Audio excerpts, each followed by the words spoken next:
Hi everyone. Also to our beautiful instructor, Ma'am Nestle Amoray. Good afternoon to you, ma'am. This day, we're going to discuss the images formed by the refraction and thin lenses. By the way, I am Ikem Sibiduya together with my group mates, and we are the group 2. So let's start our discussion. For the learning objectives, by the end of this lesson, students will be able to describe image formation by a single refracting surface, describe the location and image, and calculate its properties by using a ray diagram. Lastly, determine the location of an image and calculate its properties by using the equation of a single refracting surface. Next slide is for the introduction. We will discuss who is Willebroord van Rooyen-Snel. So, Willebroord van Rooyen-Snel was a Dutch astronomer and a mathematician. His name is usually associated with the law of refraction of light known as Snell's law. So, he is again Willebroord van Rooyen-Snel was a Dutch astronomer and a mathematician who lived from June 13, 1580 to October 30, 1626. He is best known for his discovery of the law of refraction, which is now commonly referred to as Snell's law. This law describes the relationship between two angle of incidence and the angle of refraction when light passes through different mediums. Next is refraction. So when we say refraction, it is the bending of the path of a light wave as it passes across the boundary separating two media.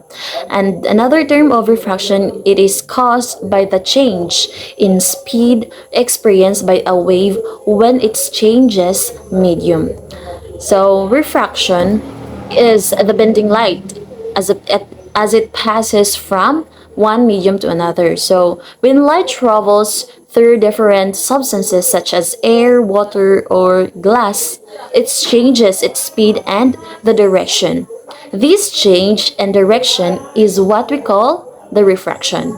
So the bending of light occurs because light travels at different speeds and different mediums. So when light passes from a medium with one refractive index such as air to another medium with a different refractive index such as the water, it experiences a change in speed. As a result, the light waves bend or change the direction. And that is for the refraction. For the continuation of our discussion, Miss Plaza will discuss the images formed by the refraction. So what is images formed by refraction? So when light travels from one medium to another, like from air to water, it doesn't just change direction, it bends. This change in direction is called refraction, and it's governed by a fundamental law known as Snell's law of refraction. So Snell's law states that the ratio of the sine of the angle of incidence, or the angle of light entering the new medium, to the sine of the angle of refraction, angle of light bending within the new medium, is equal to the ratio of the refractive indices of the two mediums. In simple terms, the angle of bending depends on two things: how slanted the light was coming, or the angle of incidence, and the material resistance to light bending in the new medium, or the refractive index. So the higher the refractive index, the more the light bends. So in understanding the formula of Snell's law, the signs of the angles are used because refraction affects the speed of light and signs are related to speed in waves. The ratio of refractive indices tells us how much harder it is for light to travel in one medium compared to another. A higher ratio means more bending. By plugging in the values for the angles on refractive indices, you can calculate the angle of refraction. Thank you, Miss Jessica. For the continuation, I am going to discuss this figure 36.9. The statement states that In the context of the small angle approximation, this statement implies that for small angles, the tangent of the angle can be approximated as equal to the angle itself. This approximation holds true because for small angles, the tangent function behaves in a nearly linear manner. So the tangent of a small angle is very close to the actual value of the angle. The relationships between the lengths of the sides of the triangles using these small angle approximations would allow us to express the relationships between the angles and the side lengths of the triangle more easily and in a simplified form. Essentially, it simplifies trigonometric calculations when dealing with small angles. From a physical perspective, the concept of angles in their approximation is also relevant in the context of the images formed by refraction. When light passes through a medium with a different refractive index, the path of the light can be bent, and this bending is related to the angle of incidence and the angle of refraction. The small angle approximation can be used to simplify the calculations related to these angles and the bending of light, making it easier to study and analyze the formation of images through refraction. So in this context, the small angle approximation allows for easier understanding and manipulation of trigonometric relationships that govern the bending of light and the formation of images through refraction. This statement relates to the phenomenon of refraction and the behavior of light rays passing through a lens. When light rays pass through a lens, they can be refracted, causing them to converge or diverge. In the context of the statement, all partial rays focus at the same point, it refers to the behavior of partial rays, those close to the optical axis that are refracted by the lens. When a lens refracts partial rays, they will all converge to a single point called the focal point. This means that regardless of the angle at which the partial rays enters the lens, it will be refracted in such a way that it converges to the same focal point. This property is a consequence of the geometry of the lens and the principles of refractions. In simple terms, it means that if you have a lens and you shine multiple rays parallel to the optical axis, they will all converge to the same point after passing through the lens.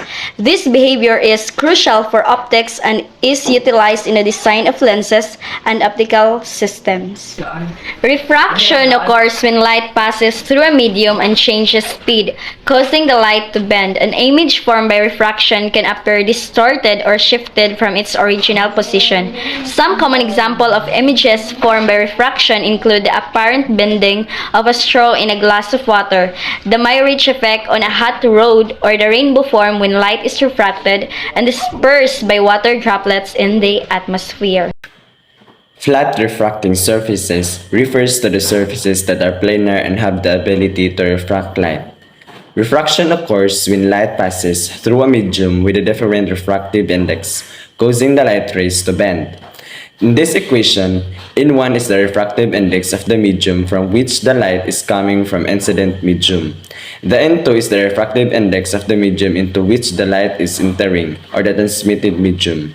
And the P indicates the power of the surface wave. The object is in the medium of index N1 and N2 is greater than N2. A virtual image is formed between the object and the surface because of the way light rays are bent when passing through the refracting surface. The light rays from the object undergo a change in direction when they pass through the surface. When light rays pass from the one medium to another, for example from air to glass, they experience a change in direction and speed. This change in direction is known as refraction. The amount of bending or refraction that occurs depends on the angle at which the light rays strike the surface and the refractive index of the medium. When an object is placed in front of a flat refracting surface, the light rays emitted or reflected from the object pass through the surface and continue to travel in a different direction. The virtual image is formed at the point where these refracted or bent rays appear to originate from when traced back. In this case of a flat refracting surface, the virtual image will be located on the same side of the surface as the object, but it will be closer to the surface. This is because the light rays that form the image undergo a change in direction and converge before they reach the surface. The image is virtual because the rays do not actually pass through the point where the image is formed. Instead, they appear to originate from that point due to the bending of light. In this example, a cubical block of ice 50.0 centimeter in a side is placed on a level floor over a speck of dust. Find the location of the image of this speck as viewed from above. The index of refraction of ice is 1.309. To find the location of the image of the speck viewed from above, we can use the concept of refraction. Assuming that a speck of dust, the light rays will reach the speck, bend at the interface of air and ice, and continue through the ice. The bending of light rays at each interface causes the light rays or to take a longer path through the ice than it would if it traveled in a straight line. This means that the apparent position of the speck of dust will be shifted closer to the observer. So we will use the refraction equation where n1 over p plus n2 over q is equal to n2 minus n1 over r equals 0 and r is the infinite.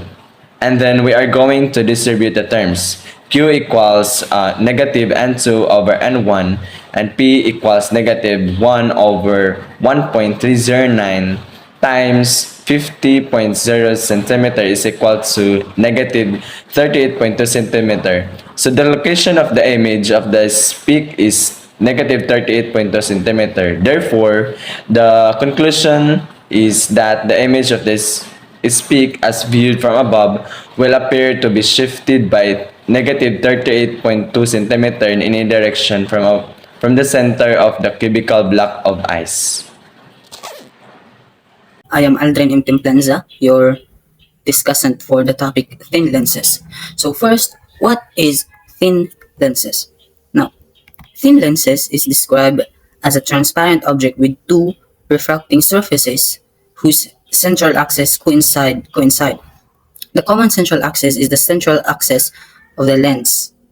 A lens that causes light rays initially parallel to the central axis to converge is called converging lens.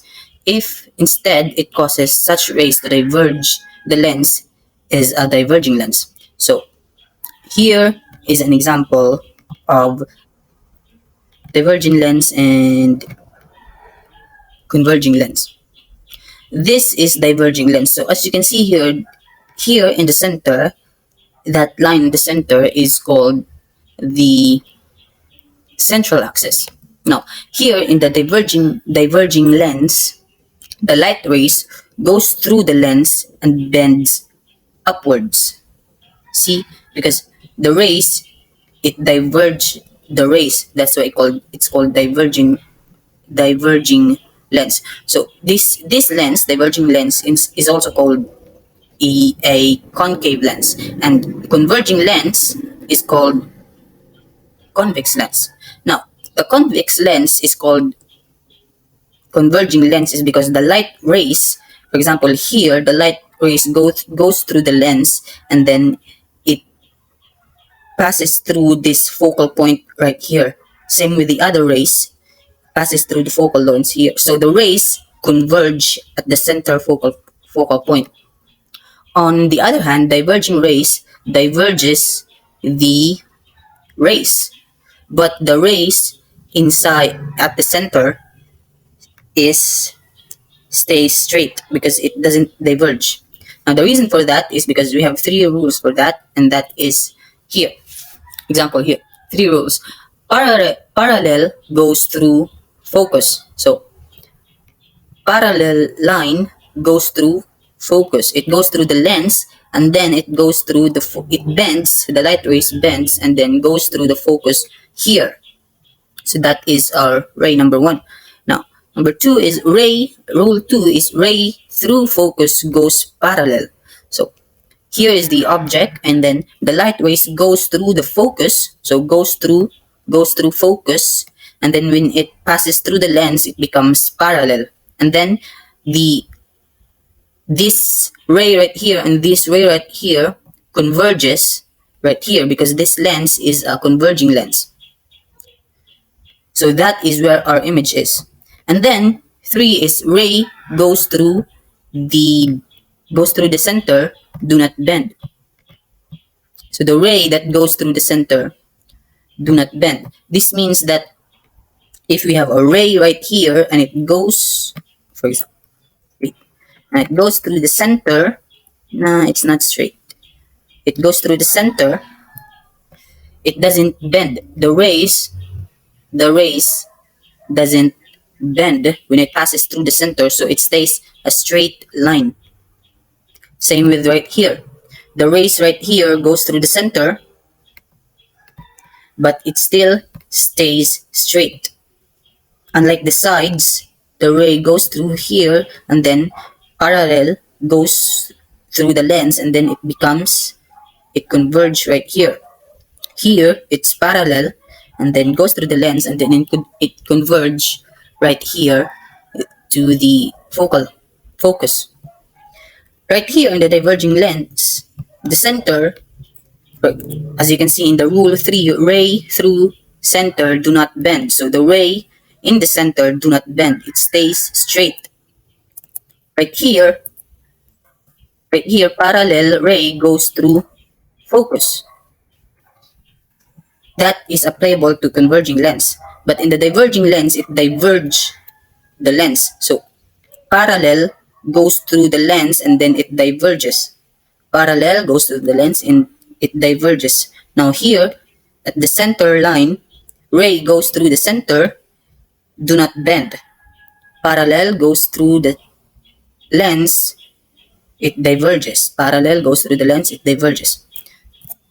Now, in this case, if we are using the diverging lens, we would see our image magnified because it diverges the light, and then when we see that through the lens, we would see it larger, magnified, and it is in its right position.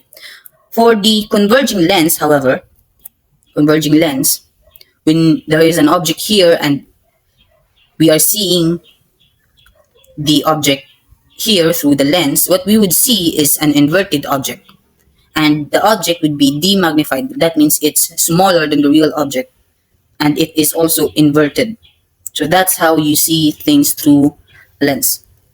So, for the continuation of Aldrin's discussion, which is referring to figure 36.10 and 36.12, we find that for a thin lens, we can omit the subscripts on P1 and Q2.